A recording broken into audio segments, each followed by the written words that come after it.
Oh yeah, there's just a lot, all right, and we'll break it down as we go into the second hour of the show. Our time is 2 minutes after 1 o'clock. Welcome to the second hour of the show. If you've just joined us, you missed the open line, but you're in for a treat, right? Because we have an entire full show lined up for you, taking you all the way to the top of three.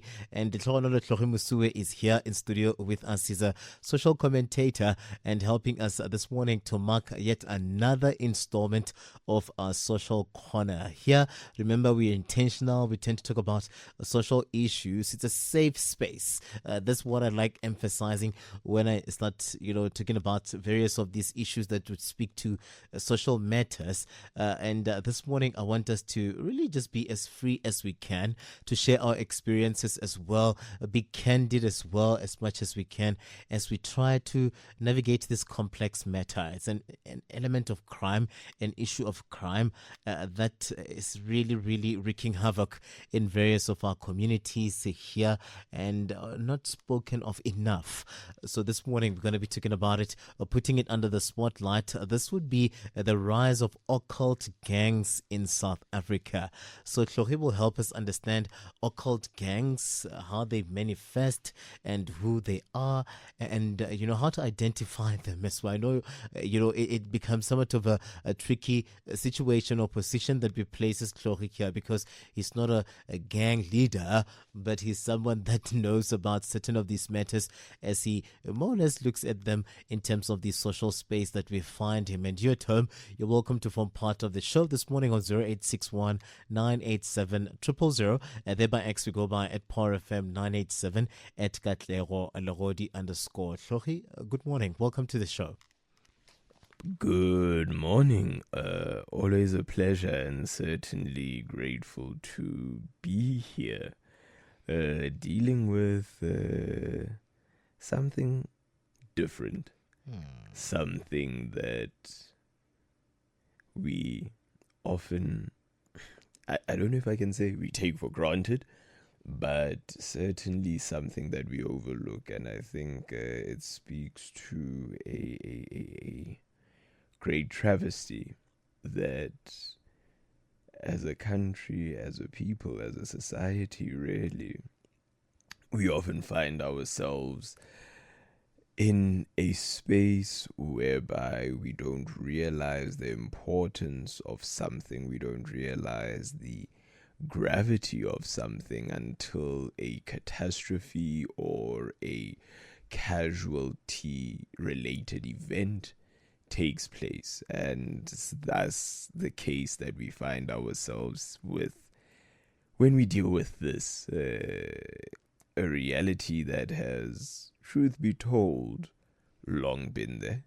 a reality that has found itself emerging and gaining prominence as we delve into this sense of lawlessness that we find ourselves in day in and day out, that just continues to deepen, and we find ourselves navigating this entire space where we come now to realize that not only do we have a crime problem, but now there's depths to which and there's levels to which this crime, takes place now. It's no longer just cops and robbers, as we would say growing up. It's no longer just you've got a gun and you keep it moving, but we're dealing with criminal groups that now blend ritualistic and spiritual practices, deriving all these aspects that at times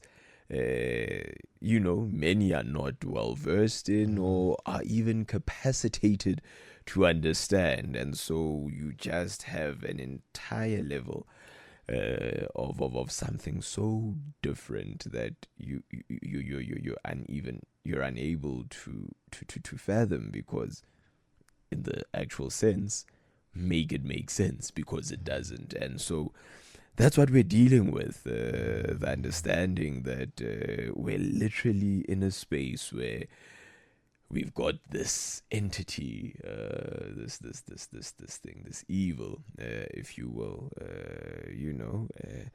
The devil doesn't need horns to cause harm.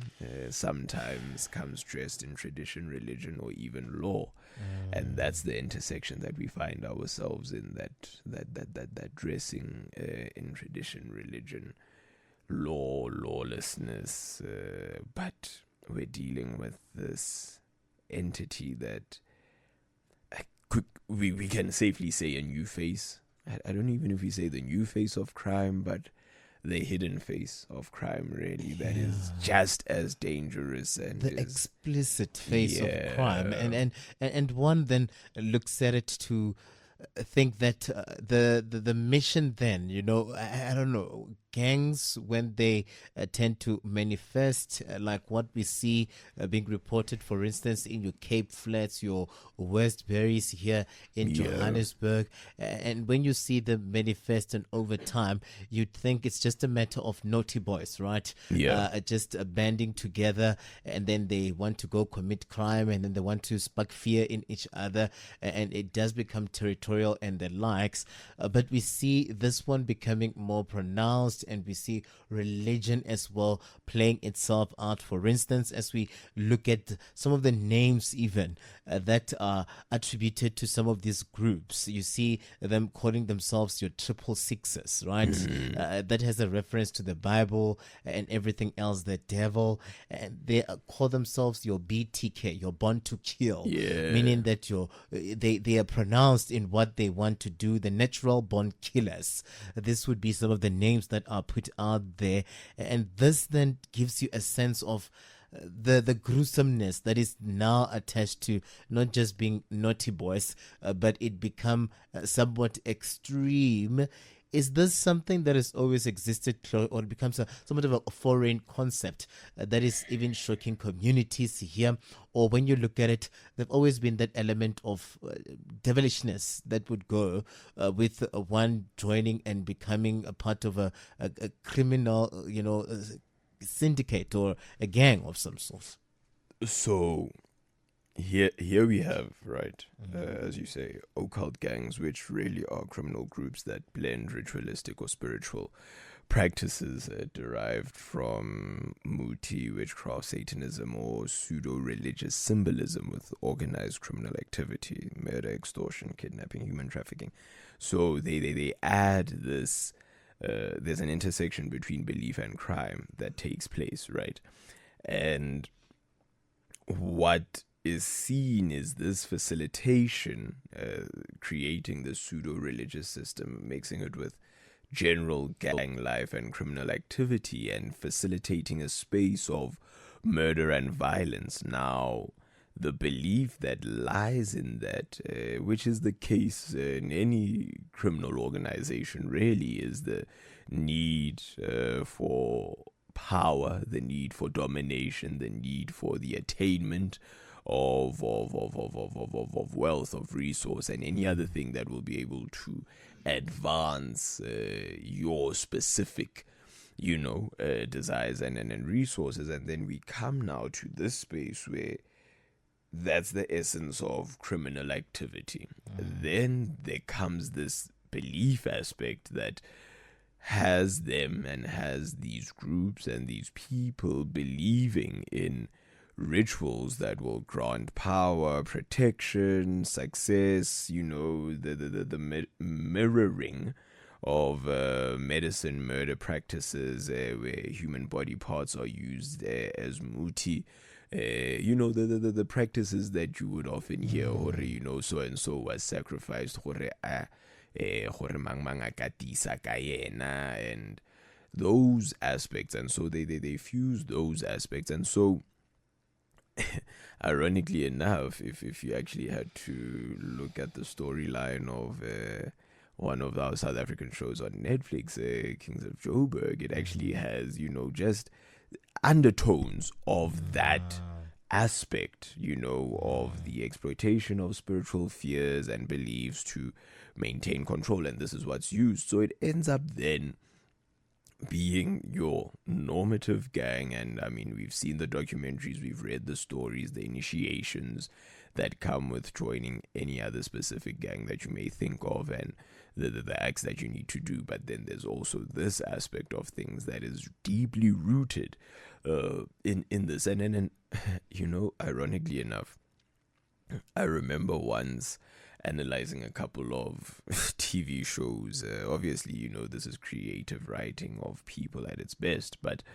you then come to realize, in these shows with your drug cartels and everything in between, that, the biggest criminals somehow in all these shows are thoroughly religious people. And I came to then realize and understand that, the kingpin so and so, and if you watch this show, they go to church and they do this and they do that. But then I came to realize that perhaps that's the essence from which this aspect of occult gangs really arose, to say that despite criminal practice, there is a strong faith-based belief amongst a number of, and it has been documented with even some of the most notorious of gang leaders, that there is a faith-based element to how they go about things. You probably find that they would tell you that they grew up in households where, their parents took them to church and they did this and they did that and they did this and they did that. And so it then kind of, and this is in no way an indictment on, the faith-based community, but it's being able to say, it then creates the essence of understanding as to where it comes from, because there is already a belief, and it's just that in the pursuit of power, the pursuit of greed, the pursuit of the need for the attainment of all these other things, that there is then a perverted aspect that then consumes, that then results in the ascendance, if you will, and the emergence of these gangs. And so it's a best of both worlds thing, because it comes from a foundational aspect. Because fact of the matter is, you don't influence someone or something if they don't have a foundation. You don't build a house in Jenje fela le fela. So similarly, you don't influence if there is not already a belief of something. And so this is really a case of criminal activity that is then founded and based on fear, but it's also based on the fact that there was probably a belief system, a faith-based religious belief system, and then it was simply just perverted in a different way to then be able to get to this point that leads us to this blending of crime and criminal activity with these practices for the purposes of power and protection and all those other things. Yeah, and I guess it's right also in the you pick it up in the way they are described in communities, because we hear that some of them even call them devil worshipping gangs. So it does tell you that they're linked to the devil in how explicit they tend to do things. But do we see the crimes also being brutal? Yeah. In that sense, Chloe, do you see them being, maybe telling you and giving you a sense that this incident was particularly performed maybe by an occult gang member because of the what is left behind? It's not just a matter of them hijacking you and they leave it there. It's not just a matter of them maybe probably attacking you and then they take your belongings and they leave it there. How deep does it go? That kind of gave us a sense that something is amiss here. So, and here's the thing, right? It's a very difficult and a very fine line to kind of move around, because there are those and what we get and what we've seen from some of the articles that we read, specifically that Daily Maverick one, and understanding. So there's this intersection between belief and crime. Yeah. So it complicates things, right? Because there are these practices which then come or are followed, or there's the violent crime that is then attached to the practice, right? Or vice versa. And so it then blurs the lines, because you then ask yourself, are the gangs primarily spiritually driven, or simply leveraging superstition to terrorize? Because remember, we agree to the fact that there must be a foundational aspect of something. You won't tell me, don't touch that stove whilst it's on, because you're going to get burned. And I just take it at face value. There's a foundational aspect whereby I understand the operations of heat and electricity and current and all those types of things, right? So it then becomes really difficult, and it blurs the lines. And I think that's why this is something that it terrorizes communities, but not much can be said, because you're not sure what came first. It's a chicken or the egg type situation. You're right. You see? And so it then leaves us, as much as some of the sources that we pulled and discussed and prepared with, it then leaves us in this space of or sitting within a moral panic, because fact of the matter is, when you don't know something, you fear it, right? That's how many and all systems work. And it is easier to be able to use fear as a power grabbing and power sustaining tool, but it's also easy to use it to be able to execute whatever you would want to, because when we are fearful, we cower. When we are fearful, we don't necessarily act. So we see then this blurred line. But here's the thing, right? So the SAPS has long maintained an occult-related crimes unit, and later a harmful religious practices unit, to tackle such religiously inflected criminal claims. But it still blurs the line, because the units are there, they're functioning. But I mean, and I know that, and this is no dig at the SAPS, but I just want to contextualize it. If almost 10 years later, we don't know what happened, to Senzo Meiwa, we're probably still gonna go through the same with AKA. You can already then begin to tell that if these are things that have the necessary, run-of-the-mill law enforcement, clear-cut, straight line type procedures, and open and shut case, as they would say, you can then only begin to imagine the blurred lines that come from this. And it does not help, because the very nature of using fear and symbolism has already then been enacted. It stupefies communities, and thus making it 10 times more difficult to even get any headway in terms of what happens. And so you find it's a carjacking and someone was killed, but then there was a need to slit their throat, to send a message. You find that it was a robbery, but there was a need to leave someone hung. And so that essence of fear really blurs the lines, and I think to a certain extent even complicates the process of trying to rectify or even find solution to those activities.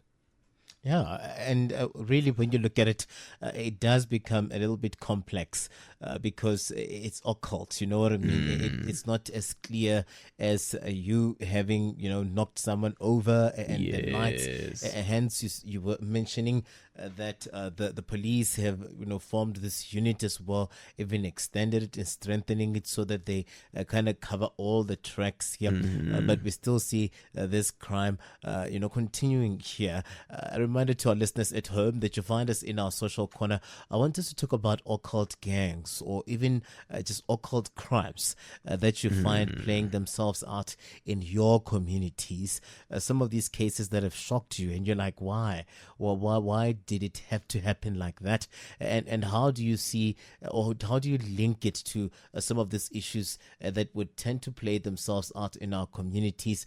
So the lines are open. We have Tlhori here in studio who's helping us break it down. It will be so nice to hear your personal and lived experiences in our communities, because these gangsters are part of our communities, right? Gangsterism is what is happening in our communities on a daily, and now when it becomes occult, then it becomes somewhat of a tricky one. So we're on 0861 987 000. There on X, you find us on at PowerFM 987, at Katlego Legodi _ One of the things, Tlhori, that we find playing itself out would be a matter of them more or less believing that they're somewhat invincible, because there's muti involved, right?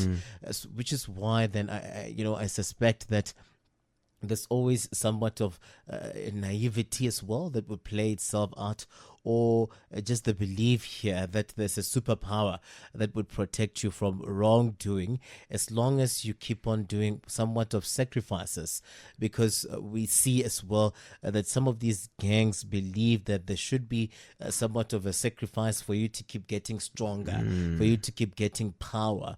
So you should continue, even if it's not a matter of you performing this crime because you want to take this car from Tlhori, but that night blood has to spill, and then you find them just going out and performing these crimes and others. And it also just took me back to the issue of how you see this cash in transit heists playing themselves out. Yeah. When you hear these stories as well, you hear that most of them then would have went to a sangoma to try and make themselves invincible, protect themselves from the bullets and the like. So you tend to believe that in their eyes, in their belief, there is power that can come through some of this, issues, complex issues, and also make you somewhat invincible for you to evade accountability. Does this then complicate matters for the police, or eventually you'll get arrested? Because then, a crime is a crime is a crime. Look, undoubtedly, a crime is a crime is a crime, but I think at the basis of it, and I think we have this moral panic versus real threat aspect, right? So there's this socio-cultural legacy of satanic panic in South Africa that's obviously pushed by media, police, politicians who have historically sensationalized occult crimes with very little empirical basis or evidence. And I mean, of course, at times it's very difficult to kind of back that up, because Ganjani, how do you do it when you're not sure as to what's what, when you don't even understand it, the power of fear? Because there is this element you're not going to explore, so you're just going to take it at a face value. But then we have, and we've seen, and it has continuously grown, this aspect of documented medicine murders, muti killings, and we know that those are real. We've seen.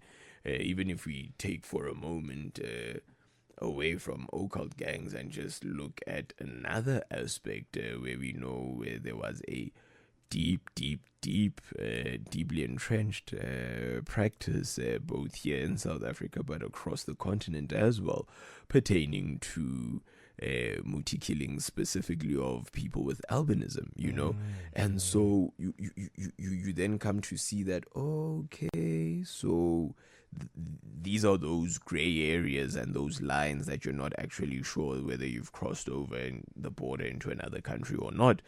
But then here's the challenge, right? The moral panic versus real threat is the fact that there then fails to be, or the challenge lies in the discernment against genuine ritualistic crimes, right? Such as the Masakhomo case, which we'll, touch on,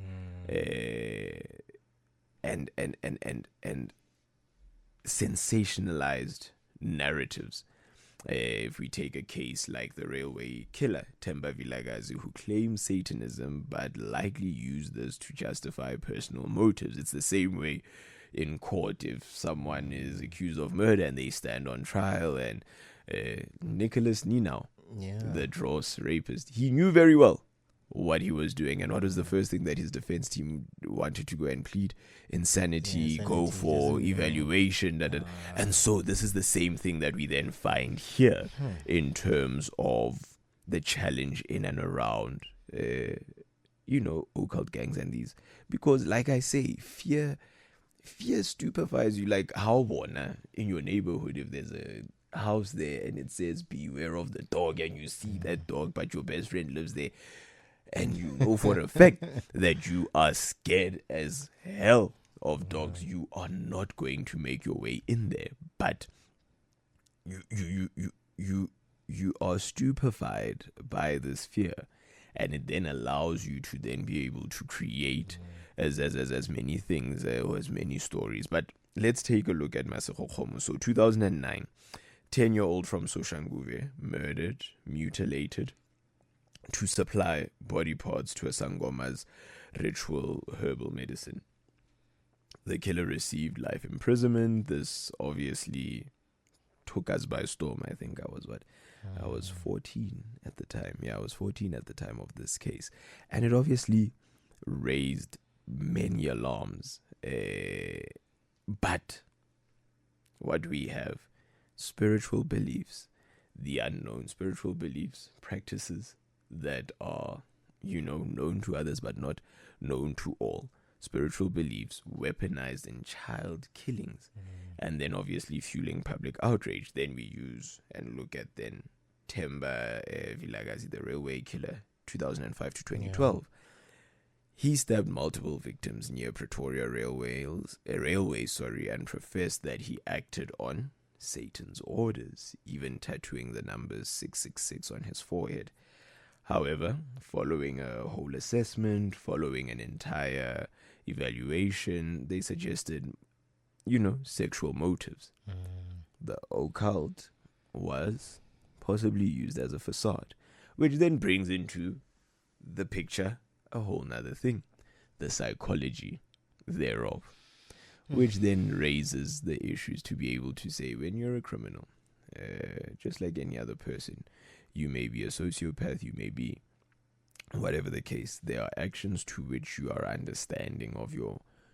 there are actions to which you are accountable, but there are actions which you undertake with the understanding of what the end result will be. And such is the case with someone like Themba Vilakazi, understanding that, okay, and I mean, look at what had happened. Masego's case falls 2009, over a 7-year period.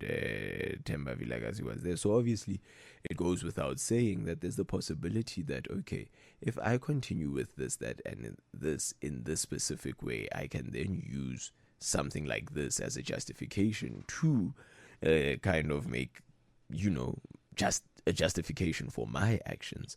And once again, it then blurs the lines, and then that's where you then come to realize that, hey man, whilst our criminal justice system has many systems or has many processes at times that we critique, you then come to realize that, and like, things might just be a little more difficult than anticipated, because now we have this entire, I don't know if we call it a section that's unknown, because there's no empirical evidence, there's no backing, there's not a lot of case law that would be able to serve as a backup. There's not a lot of findings that would serve as precedents, and so as a result, precedents are set as you go along, and at times that even misses the mark. Yeah, just a reminder to our listeners at home, it's heavy because when you are talking about issues of mutilation, you do get a sense that there are families that are still, left with unanswered cases that would really find them just wondering as to what could have happened to their part. Where is the part? You know what I mean? Where this child is mutilated, so you're basically burying a child, or you're burying a body that is missing some parts. So that becomes a little bit difficult for families to comprehend, as well as they go within this particular process of accepting the loss that came through these occult crimes. But the lines are open. Let's talk on 0861 987 000 and just look at some of these issues that would play themselves out. We're talking occult gangs this morning, and the rise in occult crimes in the country, and how it's just a cause for concern. Really, really a cause for concern, because other children even disappear, and you don't see them, and you hear that this is linked to that. I mean, we're still missing baby Jocelyn Smith. We hear in the case that she was sold to a sangoma. The sangoma wanted her eyes, the sangoma wanted her nose. You know what I mean? And these kind of features, and you tend to get disturbed when there are kids that are mostly targeted in most of these crimes. And you spoke about it, right, in terms of the law enforcement and what they're doing in tackling some of these complicated matters, and it does look like there's a need to do more, so as to also deter and safeguard lives here.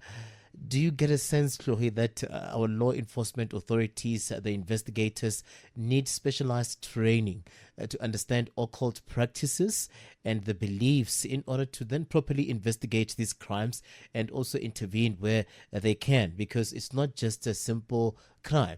It's not a matter of just taking anyone that is a brigadier and you just say, let's put them there to solve these cases.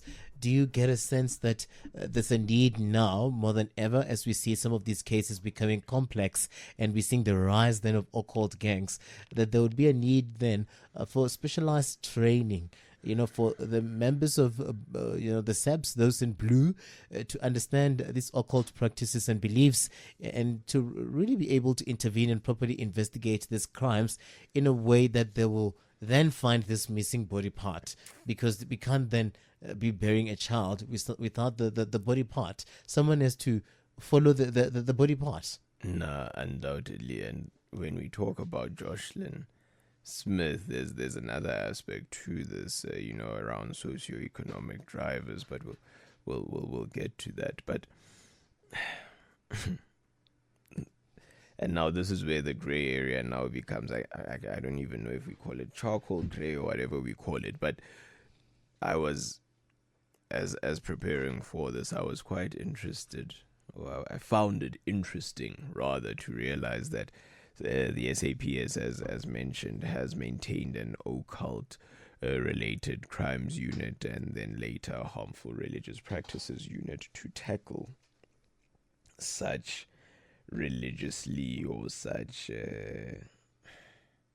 pseudo religious and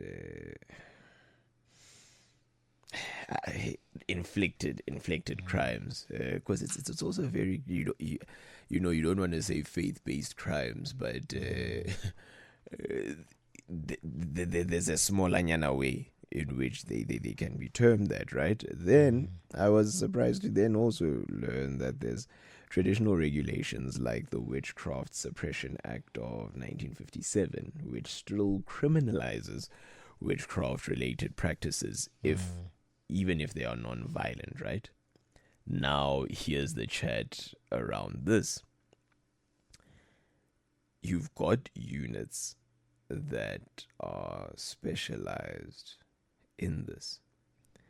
You've got this act from well over almost 70 years ago. And yet, there's still a dissonance, right? And then you get what we believe and see that the emphasis on by our police force on occult crime is controversial because some believe that it diverts resources from combating conventional crime and it reinforces superstition. So you see the quagmire that it now leaves us in. Crime is crime, like you said. But now because there's this aspect, or because someone now mentions the aspect of, well, they've invoked the fact that, Satan said I must. It changes things, right? And then now it seems like they're not dealing with crime. And now the focus is on the Satan said I must instead of on the fact that someone was murdered. Now, when you then take this legal framework, the Witchcraft Suppression Act, 68 years old, that's a very long time. That's a very, very long time. Things have developed, things have changed. Chances are quite high that the people who even signed that at the time, the people who debated it in Parliament in those days, the apartheid, and the president or prime minister at the time who even signed that, basa leo, right? But the point is, you can already tell that if we're already working from this, there's already a lack of nuance between cultural healing and harmful practices. So there needs to be reforms that need to be made so that we can understand what are cultural practices and what are actual harmful witchcraft practices. And so you need to target harmful practices rather than criminalizing beliefs, because what it then means is we will find ourselves in a space whereby, Gogo Semangmang, who is, just the healer or kukai, wherever the case may be, is now looked at. And we know it, even in this day and age, we know it. All it takes is just but one thing, like sensationalism. Like it used to spread like wildfire. Now I can't even tell you what it spreads like. It's quicker than a wildfire now. And so we need to have that reform legally, so, but we need to blur the lines. Crime is crime, and that's how you look at it. And perhaps, yes, there might be a need for specialization, but you then speak and wonder, what would we then say you are specializing in? Because what aspect of the act, and I think that's probably where it makes things very difficult, because what aspect would we need to specialize in? Is it the fact that there was a killing for power? Okay, there was a killing for power. You kill so and so, for argument's sake, kill so and so, draw their blood, you gain power. At the basis and at the core of it all, someone's life was taken. So that's what you need to work at. With Muti killings and all of that, a child was sold. That's trafficking. Going to those, socioeconomic drivers. A child was mutilated. That's murder. That's homicide. The reasoning, and I think perhaps that's where the line would probably need to be drawn, to say the reasoning is based on this, and as law enforcement we can then take or second sociologists, anthropologists, others to help us understand. But to the point where we as law enforcement are involved, this is what happened. Someone was kidnapped, someone was murdered. Yeah, because you hear people also talking about the fact that as a police official, you're not there to more or less take sides in terms of beliefs, right? You're not Yes, yes. there to say, I am a I'm a 666. That's why I do things Mm-hmm. this way. A crime then becomes somewhat of a crime that will need to be investigated here. But we have callers on the line that would want to weigh in on what we're discussing this morning. The lines are open. Remember, we're talking about occult gangs this morning in our social corner and how this crime then becomes prevalent and complicated to resolve because it involves a lot of things, beliefs and the likes. And you Chloe just touched on the element of human trafficking now. So this then becomes a bit of a complicated case. And earlier on, I was even asking our law enforcement to say, how do we see them resolving this one when the issues of religion, beliefs, and the likes that are involved here where this crime is concerned. So let's talk about it. You do share your experiences and how you're receiving us this morning on that line. We'll start in Mamelodi, and that's where we get Ntate Jabu. Good morning, sir. Welcome to the show. Good morning, Katli, and good morning to Letokonolo. Good morning, Bridget. And the rest of the power listeners. Yes, sir. You know, Katlego, this topic probably it will require an entire endeavor of criminologists, to look into it, because I think we are where we are because of what you guys are discussing right now, because foul play is exactly what actually our current crop of police have dismally failed actually to resolve. Yeah, because it comes as a foul play, but you will never see anything.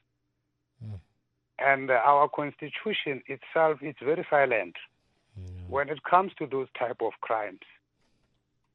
The minute you get into court, you start talking about witchcraft.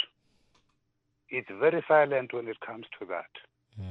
I'll make reference to the case of Jocelyn Smith, where actually they said she was sold to a Sangoma for her eyes and her skin. But little is elaborated about that. About this Sangoma. In a court of in a court of law, they do not even want to talk about it. Yeah. They just talk in passing about it. But that's where technicality comes in that case. Right now, they are busy looking for Jocelyn. And the mom is stubbornly refusing to tell South Africans what happened to Jocelyn. And I argue, Katlego, that if in actual fact the courts dwelled into this Sangoma story and used the Sangoma, the very same Sangoma, even if it's not done in public or in courts, they get 5 best Sangomas in South Africa. In private, they help these police to tell them what happened to Jocelyn. If all 5 of them, they say one and the same thing, then they can go and get where Jocelyn is, dead or alive. So what I'm gradually trying to highlight is that there is a need, actually, like in hospitals, to start involving, traditional healers. Because probably they are also regulated. They've got their own organizations called what we call THO, or Traditional Healers Organization. In order for them to be able to get into this, because there are so many cases which get unresolved. Because I heard when you started talking about this, you said they've got this religious what you call power. Others, they even understand the Bible from Genesis to Revelation. And then some of them, they are actually into this Sangoma, what you call trade. They are using that. And coupled with this population dynamics that we have in the country, where we have the influx of people, some of them, we don't even know what they are carrying, because some of the diseases and illnesses that we see now, we have never heard of, we have never seen them, but we see them. And one other thing, which is also a foul play, doctors cannot diagnose certain things. And they want to diagnose them, with this what you call the medical Western, the Western approach. Yeah, the Western approach, and people are dying. Yeah. People are dying because of that, and people are getting killed. Because of these ritual things, like actually Letogonol has already elaborated. So that is very much worrisome. So something is fundamentally wrong, which needs to be attended to and aligned with our constitution and our law enforcement, agencies, and as well as bringing all the stakeholders which are concerned, because things have changed, Katlego, to be quite honest with you. Yeah. Because right now, if I'm telling you now, this talks to crime, it talks to extortionists who are actually doing things in townships and so forth, And it talks to crime, and crime is a harmful phenomenon. And at the end of the day, there's going to be a situation where they say extortionists, or maybe if I can ask, why are extortionists not paying tax? Because crime is socialized.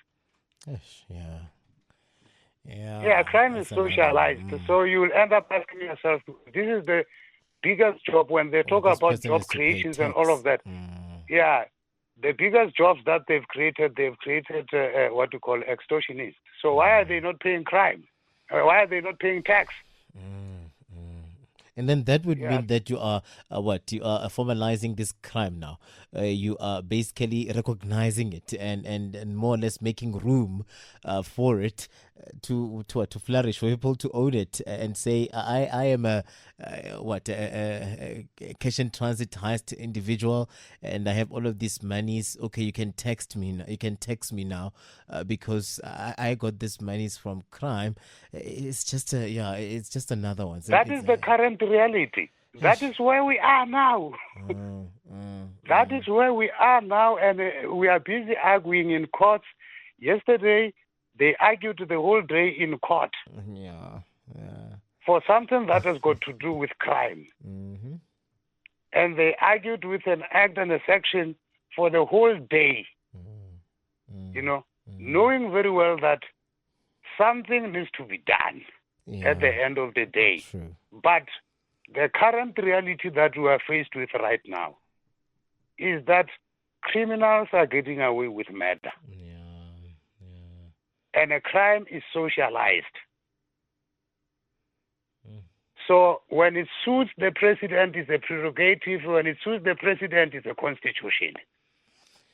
So he has got all this way. He can navigate the way he wants. So there is something that needs to be addressed. But I don't want to deviate. I don't want to differ much from the current topic that we are busy with. No, I was just making reference. Really appreciate your contribution this morning. You gave us something to think about, especially where the justice system is concerned, the criminal, the law enforcement as well, to say where do we then place the traditional aspect of it when we hear and we see crimes directly linked to this, and is it something that then works itself out? So it does become tricky. If they want to get Jocelyn,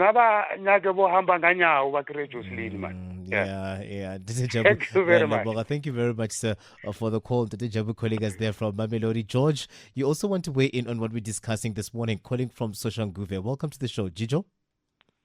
Me brass. Sure, George. Man. Bona I was give you an example, a good example. Why to more le mo teng mone I get se po hore le fitile ngakeng before le ya mo.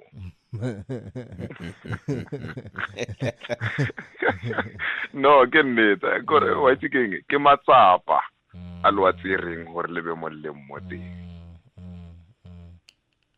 That's why ona le mo mangwalong ba re monna o ja mofufutso wa phata loka lata khudu monna ba re monna tsa khudu o ishe Malawi and then o e bia go Malawi e tla re tsatsile e tsetsa hanyane e fitlang kwa hao e be lone tsang decision ya hore no e nyaka eng bona mmata loka isha ka e tlo no fitla it's about the double up it's no tsena ka maramedi mmata o tlono makala e fitlhile re nne monna ke kgetha morwa wa gago yena o mo ratang. When George, tricky.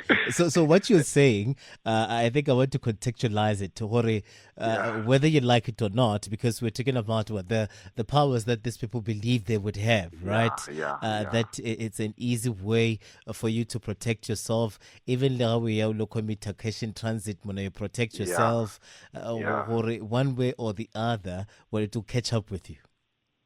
Cat bona letsatsi la bofelo le motsotso ona di a fitlha di beilwe ngwana papa le navigator ena le utimele ena le hore e fita re gravel road a e sa o bontsha re o iwa ka ya fella la ke re bona le matla mona ba re gona le matla mo ba re matla ona ha hona mmata o ka bona ebile o feditse batho ba lesome mmata gore lo ka ira kereke mmata wa ithia ka noha o mongwe tlono e bona gore ei mothako o na le sebata ka wa nkwishisha and then kereke ya thoma o teka mmata wa itse ona matla ile rong gore o ka iphina ka ona mmata o tshwana kana le wa tswelang ka matla o potlhake diphefo mmata o tlhapa ka metsa o tonya mmata o ya ona go ya ngoteng o ile zola dan hore and then wena o re no o tla o apere sefifi o apere madi a batho mo mmeleng mmata go tse wa dina mohola mmata nna re gotse le baholo ba o botsa ba re botsotsi ha bona patela. So eventually it will catch up with you. Exactly mmata botsotsi ha bona patela mmata ke felletsa hona mo mmata gore o ka lebella le bona ba di cash and transit ba o ka lebella mmata lebella ka mokhoba maphodisa ba bolayang ka teng bana lo boya ba bua ba sena selo and ba berekela dizoka mmata ba berekela dizoka wa bona so hauna dia ka di bags sorry all of these bags that they take, where do they go if ba berekela dizoka? Mata bona hauna mo a wa ka o botsang gore nna ke nna di sabapong gore ke nna le godimong ka ditšhelete tsa o tshwana kana le tse and then ya ba waya mata bofelo bona ba fitla. I hear you, George. Again, thank you very much for the call. It's very important issue le tshwereng thata e ruta le ba bangwe mbata gore wa itse keng ene ho ka tspotsa wa rene e re ke thome ke khoboketse ka bongwe ba re wa itse ke opola ke botsa ke menero o mongwe re sa le sekolo mmata a re motho a ka hola 15,000 ka kgwedi mara wa ba le o holang shelene mara o kra wa shelene a ira dilo tse botlhale o feta o la wa 15,000 ke a lebo. George, thank you very much for the call. Sure. George calling us there from Soshanguve. You hear him clearly saying that crime doesn't pay, and eventually, whether it's blood related or you go and do the sacrifices, it will always catch up with you. Dade Jabu bring up a very important matter to say it's time we start incorporating traditional healers and some of the people that would understand this space into crime fighting efforts, into law enforcement, into cracking some of these cases that would become cold cases because of foul play. I think I agree. Certainly with what George is saying, Yadumelana, with the fact that it doesn't pay. You'll get caught. With what Ndadejabu is saying, I think there is a need, but even before the involvement thereof, and I think certainly before the calls, this was what we were trying to get at. We have to get to a point where we ask ourselves, what kind of power do we believe these people gain through murder or through these practices? And ultimately, it's not necessarily spiritual power, but the illusion of control in a society that feels powerless, right? And whilst there is a need for that aspect, we need to take into account that we must, this gray line that I keep speaking on, right, is what we need to be able to get to, because in a country as culturally and religiously diverse as ours, we need to be able to draw that line and shift from a space where, in understanding, we do not find ourselves exploiting, because even in us doing it, we may find ourselves exploiting fear instead of getting to what needs to be done. There is a Persian poet, Hafez, who says, "Fear is the cheapest room in the house. I'd like to see you in better living conditions." And when you contextualize that, you come to realize that if we had to take this conversation at its core, it's a conversation about crime. It's a conversation about, these aspects. But because we live in such a diverse country, and it's easy in the midst of the diversity to get lost in the unknown, it makes it easier to focus on using the unknown as a mitigating factor, as though it somehow justifies what took place, as opposed to looking at, as you say, the fact that crime is crime is crime, because we end up having an aspect of cultural misappropriation as well, because there's the line cultural practice and criminal intent, but we have to draw it, because failure to do so ends up resulting in the alienation of good, long-standing cultural practices. It's the difference between be it lenyalo, I won't even use any other thing, be it just lenyalo, and there must be the slaughtering of a goat or a sheep or a cow. That all it takes is that, and unknown. And let's say you do that in the middle of suburbia. Let's say you live in Houghton or wherever the case may be, and you do that to the unknown. That's what? A satanic practice. What becomes of the church, the role of the church? Because I'm thinking about the fact that now, what do you do as a family when your child starts doing such things? They have joined a gang. They're now writing on walls things like "kill" or something, and then you start picking up that this child has changed. He's changing. You know what I mean?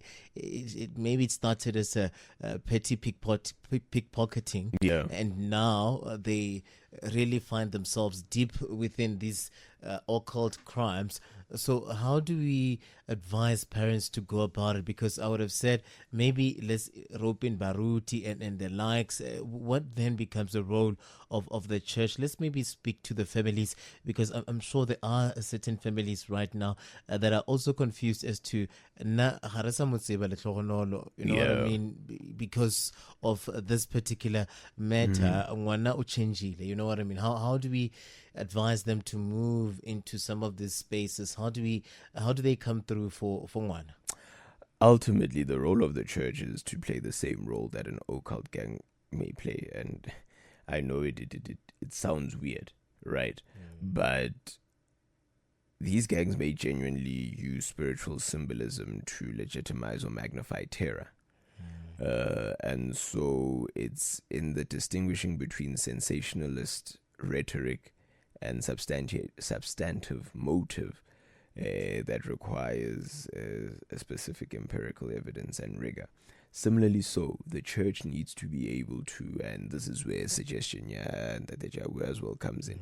The church, as well as those that are well versed, need to create the space before we even get to the counseling the families, and then they need to create the space to be able to say that this is what's happening, but this is what is the actuality, and this is the, to say that no, Rona, if I'm a traditional healer, that there is no belief, or if you take the hair of an albino child, it will, there's none of that. The church must also then do that. So in the same way that these practices have created the sense of fear, the church and those, a counter of some sort. There must be a counter, and that's where it starts. It's the inculcation of that education, of that space to create and demystify, and then once doing that, it will then allow us to then have the psychosocial aspects and interventions that we would normatively, go the route of, to be able to say, let's call in counselors, psychologists, and reform specialists and every other thing. But for now, because we're dealing with this, the unknown, the church then needs to be the known and be able to say that which you are actually fearing, and it needs to be regulated, though, because there's also then the aspect of course, love the church down, but there's also the aspect that the church in itself can then further stoke its necessary fears. So it's a very balanced thing that needs to occur, that allows them to say, this is what is being presented, but here's the reality based on this. Because like I say, at the end of the day, spiritual faith-based leaders, they have a role to play in this, because these occult practices stem from a perverted, I would say, for lack of a better word, a perverted belief that started somewhere, right? If you had to go to any one of gang members who are part of occult gangs or practices in any way, chances are quite high that they started somewhere in some spiritual or religious or faith-based organization, such as a church or or a mosque or a temple or anything of the sort. But it was based on other socio-economic drivers that led them, that found them vulnerable and led them to this space. But that's where it is. Theirs is to combat that fear by creating the understanding of what this is, that this is fear, but not doing it in such a way that it does not further stoke more fear, because then it's counterproductive. It must be all hands on deck. Yes, really, that's literally. what I would understand it to be, especially when you look at the fact that some of these cases become extremely complicated. That's right. And you wonder as well as to, does this then become a cold case and that's it? We don't know where the leg of the child is. And that's it. We'll have to contend with that. How do people actually start in any way safeguarding themselves, but also getting somewhat of justice where some of these crimes are concerned? Hlori, I'm glad that you could come through, man, and we look at this matter. And I'm sure it's opened eyes to a lot of people on how to really go about it if you find yourself in this particular situation. But we're hoping that indeed there's an intention from the law enforcement authorities, the Justice Department, and the systems as well to really in any way ensure that you safeguard the interests of the people that would find themselves caught in this particular gruesome crimes. Hlori, thank you very much, man, for giving us your time. How do we follow your work? Who are you on social media? TikTok, X, IG at LRK_Musue, and certainly a pleasure as always. And as a parting shot, I think it's important for us to remember that if we don't define the sacred, others will do it for us, and they'll do that with knives, with fear, and with blood. So it goes without saying that we need to be, as you say, all hands on deck to create the space of understanding. But it's a pleasure as always, and see you soon. Yeah, see you soon, man. God willing, it's always lovely starting the day with you in this matter, and in studio as well. It always works out this way. But thank you very much for coming through, for being frank about this matters, and also giving us your time. We don't take that for granted at all. Thank you. The pleasure is all mine. Thank you so much. Awesome.